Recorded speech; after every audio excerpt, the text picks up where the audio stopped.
Good morning, Psych students. Welcome back. Here to talk to you today about the FRQ we just completed, which is a research-based method one, and also a little bit about neurons and drug reactions and things like that toward the end.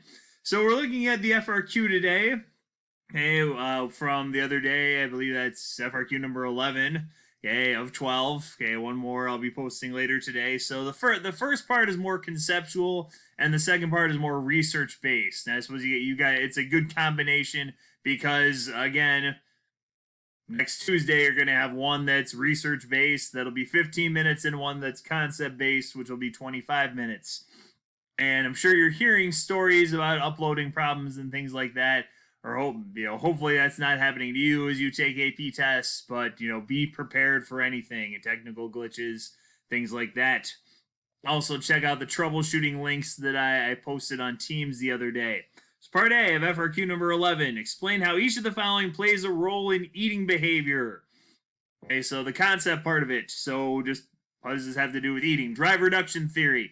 So our drive reduction theory is that we have a steady internal state called homeostasis, okay, our body's equilibrium, and we're always trying to reach that. And if we're at less than homeostasis, we are driven to reduce that tension. So, in this case with eating, we are hungry. It's been several hours since you last ate. You are hungry, therefore you are driven to eat some Wheat Thins or Oreos or Twinkie cereal or whatever it is. You're driven to reduce that tension, reduce that hunger by eating. Satisfy that basic need, and you're back to homeostasis. So that's the basic idea of drive reduction theory. Drive reduction theory, we want to reduce those biological urges that we have. So eating, drinking, sleeping, things like going to the bathroom, that's all part of motivation theory. External cues, you could go a lot of different directions with this one. I saw a bunch of different answers for this right now. External cues such as the food, even though you're not hungry, the food smells really good. The other day, Nadia comes out baking brownies, and I wasn't really hungry at the time, but how am I going to say no to my daughter making brownies? Okay, so external cues like smells, memories. It's something your grandma made you, and it always brought you comfort when you were a kid, hence comfort food. There's lots of different ways, but the idea is that something in the, external cues, we're talking about the environment. Something in the environment triggered your desire to eat, whether it was a smell or you saw food that you remember eating and enjoyed it. Okay, there's lots of different ways you could approach that one. Okay, easy one to answer. Dopamine. So let's do a neurotransmitter talk really quick. Remember, dopamine, in addition to being the neurotransmitter, if you have too much of it causes schizophrenia, and if you have too little of it, it's a Parkinson's issue. The right amount does lead to pleasure. Okay, it's a nice neurotransmitter to have, and the sort of thing you have people eat a bar of chocolate and they're like, oh my gosh, this is so good. Okay, that would be an example. Dopamine is released when you're eating that delicious food. So perhaps as you eat, I don't know, chicken nuggets, okay, more dopamine is released and it makes you feel really good, and so you say to yourself, wow, I'm going to eat another chicken nugget. So the dopamine is kind of known as our reward neurotransmitter, in addition to the issues it causes when there's too much or too little. Okay, and it makes you feel good to eat. Okay, dopamine in the reward center. Observational learning. What does this have to do with eating? Well, if you have parents who are constantly doing crash diets, perhaps you also refrain from eating in this case. If you watch your parent, your mom's like, all I want for dinner is a small fish fillet, and that's it. It's going to be 200 calories, and it's going to be great. You learn to eat from them, from watching them. Or if you have a dad who just thinks, what would be great for dinner? Nachos. Okay, and just a plate of nachos and 4 blocks of cheese on it, and you say to yourself, wow, this is how we should eat. Okay, so watching your parents or watching the meal. Think of all the commercials you see on TV, watching media of when I was a kid and they would talk about cereal as part of this complete breakfast. I was just eating a bowl of cereal, and then I'd see commercials and it was cereal, but also bacon and a glass of milk and a glass of orange juice and maybe some pancakes and some fruit. And like, wow, is that what I should be eating for breakfast? Okay, in addition to the bowl of Cheerios that I'm having. So, learning by watching is observational learning. Now, the trickier part of this question is the research-based part. So let's review that really quick. Studies conducted to investigate the role of framing how you phrase things can influence the way people think about it from the cognition unit on concern for healthy eating. Each participant, there were 100 of them, was randomly assigned to one of two conditions. So probably 50 in group A, 50 in group B. In the first condition, the participants read an article indicating obesity is a disease, so biological cause. In the second condition, they read an article indicating obesity is a result of personal behaviors and decisions. Okay, so it's your choice, basically. Participants were then asked to indicate how important it would be for them to eat a healthy diet. Scores range from 1, not very important, to 9, very important. And in the original FRQ, there's a table, couldn't figure out how to insert it in there. But, for instance, the group that was told that obesity is a disease, so more of a biological cause, they felt on a scale of 1 to 9 on average, they said 3.4. Okay, so kind of below that concern for healthy eating mean score was not super important. When it was personal behavior, so the group that was told obesity is caused by you and you alone, okay, personal behavior and personal choices, okay, those people said on a scale 1 to 9, they gave it a 6.1. The 6.1. So definitely they felt it was more important to eat healthy because they felt it was more of a choice.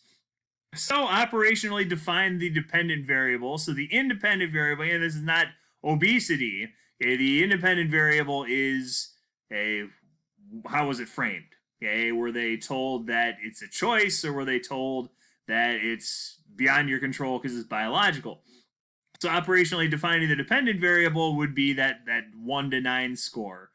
Okay, how important did they think healthy eating was?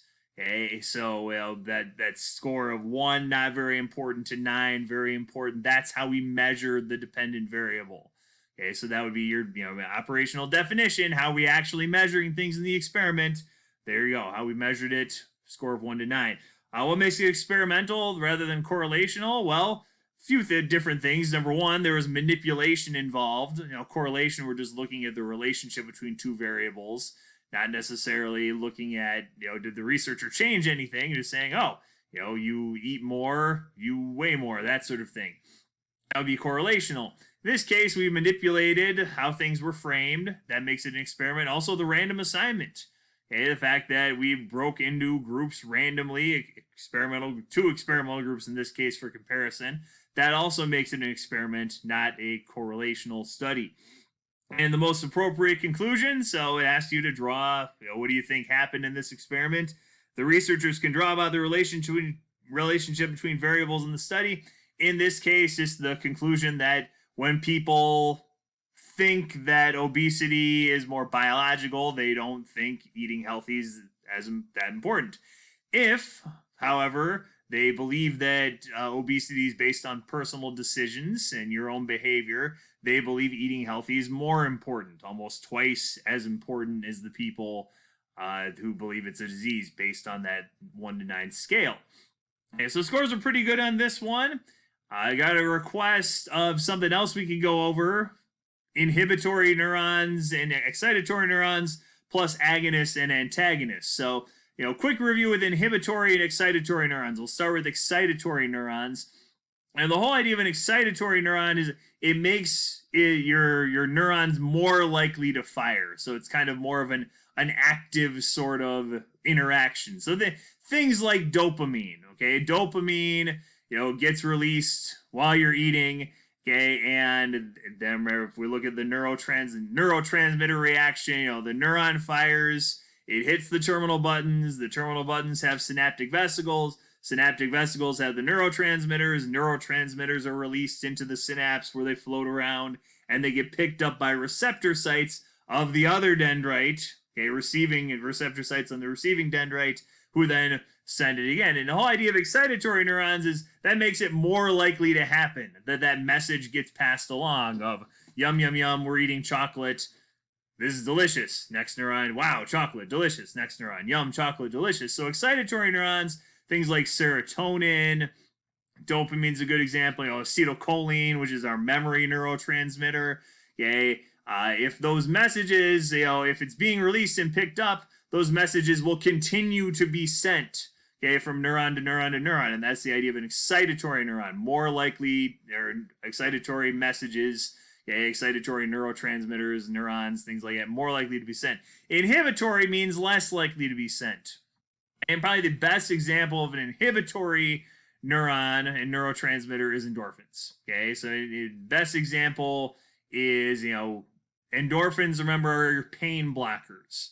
Okay? And so the idea that you could somehow sprain an ankle while playing basketball, yet still be able to play basketball, a lot of that has to do with the fact that the pain could be blocked. Okay, endorphins are being released, okay, to block that pain and make you feel like you can still play basketball. So, an inhibitory neuron, the pain message is getting sent, dendrite, nucleus processes it, sends it down the axon, which is insulated by the myelin sheath, to the terminal buttons. Terminal buttons release pain signals. Well, endorphins get released. Endorphins block the pain signal.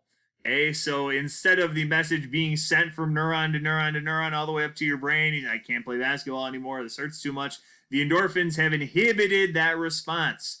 Okay, they've blocked it. Okay, so that message doesn't get sent and you keep playing basketball. Okay, so just remember with excitatory messages, more likely to be sent up to the brain, sensory neurons to the sensory cortex, communicate with the motor neuron, the motor cortex, sent through the motor neurons back to the body. Inhibitory, they tend to block, which leads us to the next thing, agonists and antagonists.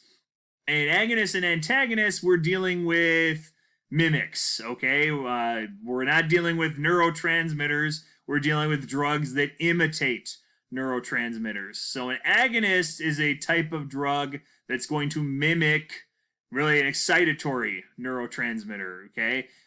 The idea is that it's going to kind of lock in to the receptor sites just like a regular neurotransmitter would and make it more likely to fire.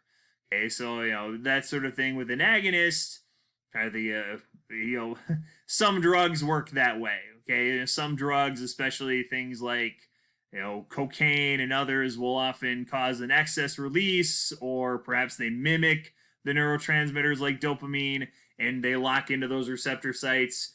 That message fires again and again and again. So an agonist is a drug that really mimics excitatory messages. An antagonist acts more like an inhibitor. Just like an antagonist in a book will block the progress of the protagonist or get in the way somehow. Okay, an antagonist is a drug that mimics inhibitory messages. Okay, so I'll give you an example. Heroin is probably one example. Heroin acts similar to endorphins in that it's a painkiller. Okay, it causes sense of relaxation and well-being just like endorphins does. And does that by blocking. Okay, so those messages of pain and anguish don't get sent and people just feel like they're high on endorphins. So an antagonist, instead of releasing more mimicking excitatory, they mimic the blockers. Okay, so those messages of pain and anguish don't get sent. Painkillers work the same way. Okay, so those pain messages don't get sent because those antagonists lock into the receptor sites and they block the pain message from being sent from one neuron to another. Okay, thanks for the question. Let me know if you need any follow-up information on antagonists, agonists, and excitatory, inhibitory, or anything else brain stuff related. We've only got a few days left, so good luck as you continue your studies, and I'll see you again tomorrow.